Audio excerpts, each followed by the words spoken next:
All right, here we're live. Let's go. So, yeah, it's been a weird week. Not a whole lot going on, and there's really one key inflation report that everybody seems to be waiting for, and this is tomorrow's core PCE index.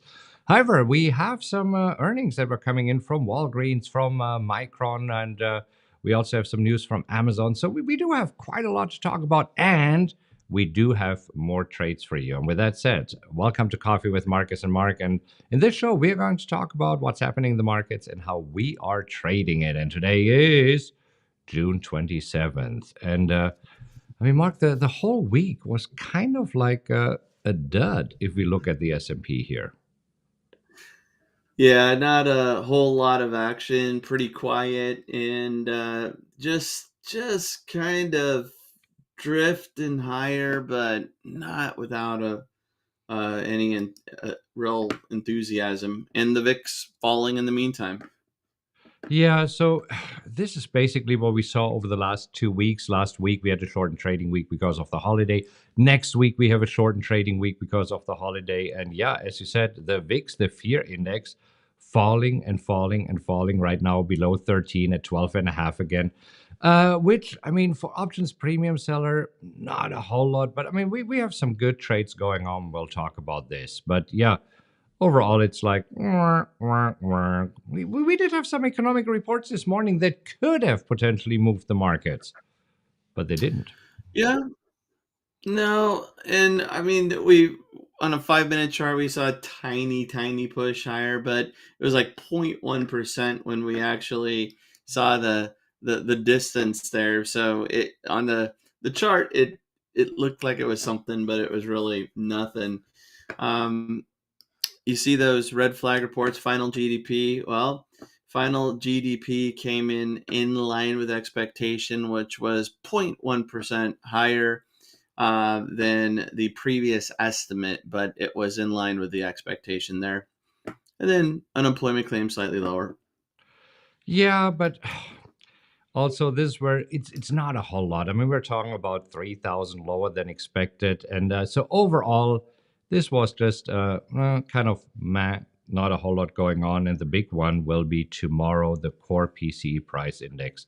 And it seems that right now traders are really waiting for it. If you look at a 5 minute chart of the S&P, I have to zoom out so that it doesn't look so dramatic.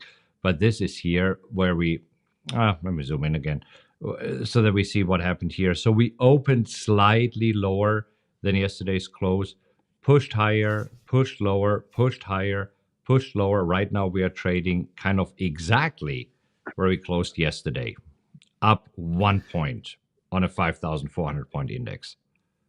Which is nothing. Nothing at all. So yeah, but we did have some individual stocks that are moving because we had the tail end of the earnings season, and the first one is not WAL, it's Walgreens, WBA, Walgreens Boot Alliance. Look at this, down 25% this morning. Rough one. So down and cutting its full year outlook, issuing lower than expected earnings as well. So kind of a double whammy there. So weaker earnings per share. Revenue was better, but it was that outlook that really did it in. It's that's what we talked about. It's usually two things, right? It's either the results that they have achieved in the past quarter, or it is the outlook. And here for Walgreens Boots Alliance, it is the outlook. Also for Levi Strauss, I think it was, isn't it Levi? There we go. Levi Strauss, the jeans manufacturer, and down 16% this morning. Yeah, another one actually better than expected earnings, but revenue was weaker, which was a disappointment. Yeah, and what's also about guidance, where they said, well, you know what? We hope that in the second half of the year it would be better, but we see it's not really. Consumers are not spending as much as we thought they would be spending, and this is why down 16% right now. So, it seems that, I don't want to call Walgreens a retailer, But it's interesting if we have two kind of retailers, Levi Strauss here and Walgreens, saying, well, consumers are not spending as much as they used to. We are feeling it. Yeah. Nodding, nodding. All right. MU, Micron Technology, also very interesting. I mean, down 5%, even though everything came in line with expectations, even better than expected. Yeah, this was interesting because I mean, just great earnings. You see that there was a surprise, 29% surprise. Revenue came in great. We knew that semiconductors and chips are definitely in the spotlight there, but they did issue fourth quarter guidance that was in line with estimates, and maybe investors wanted a little bit more. Yeah, this is basically like, hey, why are you not Nvidia? Who is just saying, hey, we're rocking it? And I mean, they basically over the last couple of days, I think, during their shareholder meeting, released their plan for world domination. I mean, that's what they basically said. Okay, we would like to have an 80% market share when it comes to AI chips. 80% market share. So this is where everybody's okay. MU, you're also semiconductors here. Why aren't you as awesome as Nvidia? And so we see also Nvidia a little bit down here today. This is probably also hurting MU, but yeah, MU sticking out here on the heat map. We see down 5%, and we also see that today the financial sector is getting hit a little bit harder. Yeah, interesting. Wonder if that's a prelude to the core PCE expectation, what it means for the Fed. I believe it is. I believe it is. So this is why a little bit weaker. Other than this, it's kind of a mixed bag of what we are seeing here. Yep. All right, let's talk about a few of our positions. So first of all, from 2 days ago, open here, still PDD, pin duo duo. And I mean, PDD is sliding right now. I mean, we entered at 139 and right now it's trading at 133. So not yet doing what we wanted to do with the fear strategy, where we're trying to catch bottom. Seems that here we were a little bit early. Yeah, a little bit early. And I mean, this is where with the wheel strategy, we definitely want to pay attention to the fundamentals, what it could potentially move the stock, and we want to feel comfortable and confident owning that position. And it could be that we're in the position for a while. With the WTF strategy, we do have a fixed amount of risk on, and we're really looking to take advantage of this overreaction. Now, Marcus, before we started the show here, you mentioned that they're driving this. It doesn't really matter to or when it comes to my decision, but it does explain what's going on. Yeah. So we'll see if this is an overreaction because, I mean, at this point, Amazon has just announced plans. Who knows how quickly they will implement it? They said they will implement it in fall. And is this really the Timo killer? I think that so Pinduoduo is the company behind Timo, where you get basically a lot of Chinese goods for cheap. And I think one of the things that Timo does really, really well is in their app, they make you to spend more and more money. And Amazon, I mean, they have this one suggestion where they say, okay, customers who bought this are also interested in this. But I mean, Timo is taking it to the next level. Have you ever used the app? No, I'm always, I've never ordered from Wish either. But there's all those jokes about the expectation from what you think you'd get versus what you really get, and it seems like Timu's also a little too good to be true. How about you? I ordered once, and I think I ordered 5 items. Three were okay, two were absolute crap. So I mean, I decided never again. Even though I visited the app a few times, and they keep sending me emails, and they're very compelling emails. But yeah, I'm back to Amazon. So the two defective items, I reordered on Amazon. It was just perfect and works out. Yeah, All right. I keep telling my wife and my mom that it's a total scam Yep. for a reason. It might be. in my view. Don't order it. Don't use that app. It's a scam. Yep. All right. So, two new signals, and these two new signals are kind of old friends. First up, Moderna. So, Moderna, after you got out with a small loss here, it dropped yesterday and gave us another opportunity to re-enter.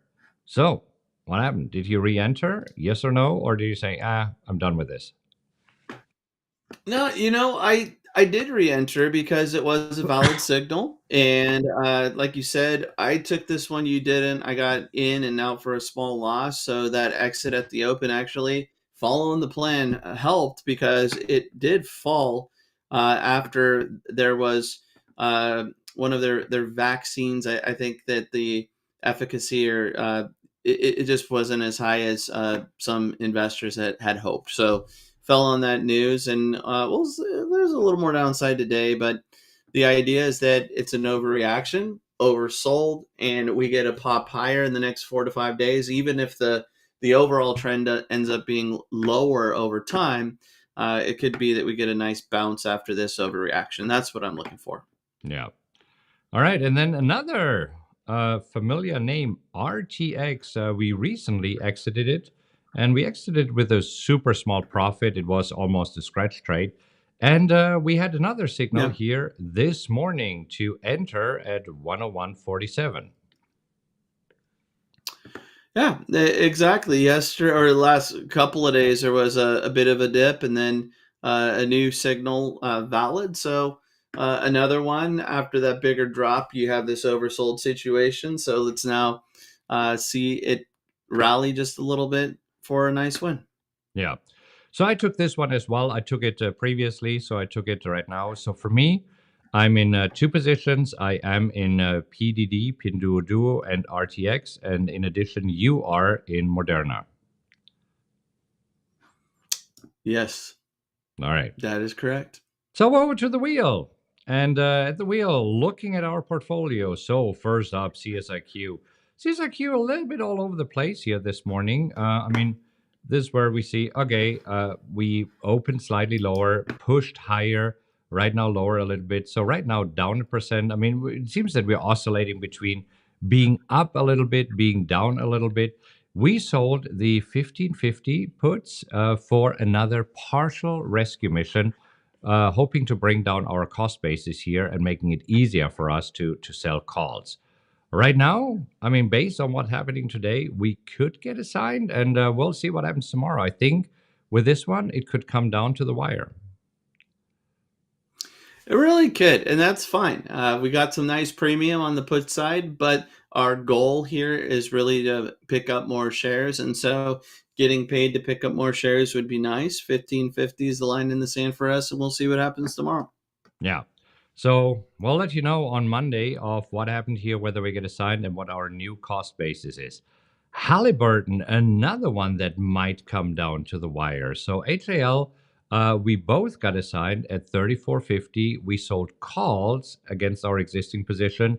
And Halliburton right now oscillating between 34 and 34.50. So might or might not get called away. We'll see. Another one. We'll have to wait until tomorrow, see what the reaction is to core PCE. But this one working out nicely. Very, very nicely. And then another one working out nicely, IWM. This is another one that might come down to the wire. So here we got assigned at 202. We sold calls against our existing position at 202. Right now, I mean, today we went as high as 201.45 and as low as 199.96. So it seems that it's kind of trapped between 199 and 202 here. So this also could be another one that might get called away tomorrow, or we might just have the calls expiring worthless, and then we would sell premium again.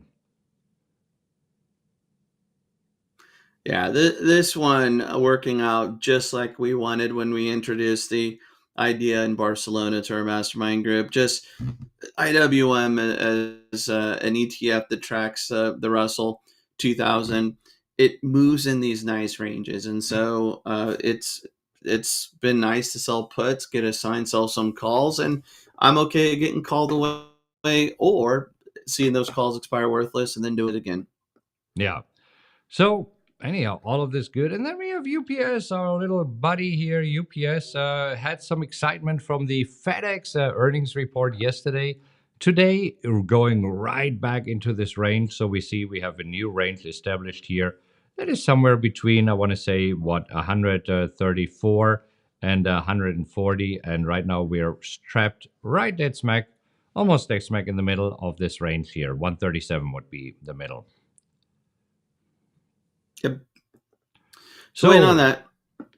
yeah, nothing for us to do there. And then, of course, we'll see what else happening. And looking at the Fed watch here, looking at the Fed watch tool and the probabilities, I believe that these probabilities are subject to change tomorrow. But let's take a quick look where we are right now. So for the July meeting, everybody's expecting that the Fed is keeping the rates the same.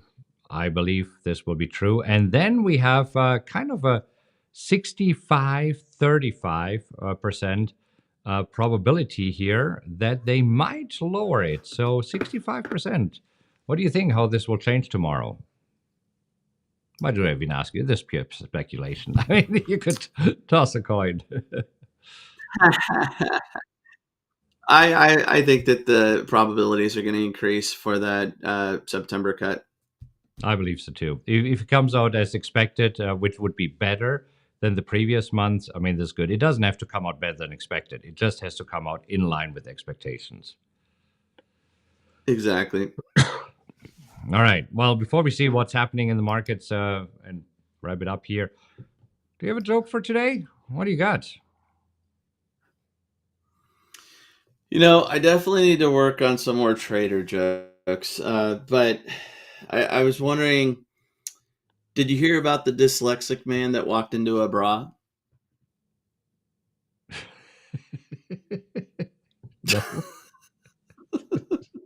we're fishing for the bottom. I mean, we're really pushing it. We're really. I know I it's think been we're pushing absolutely. it. We're pushing it. So you know Christina, my sister-in-law. It's really hard to say what she does for a living because she sells seashells on the seashore.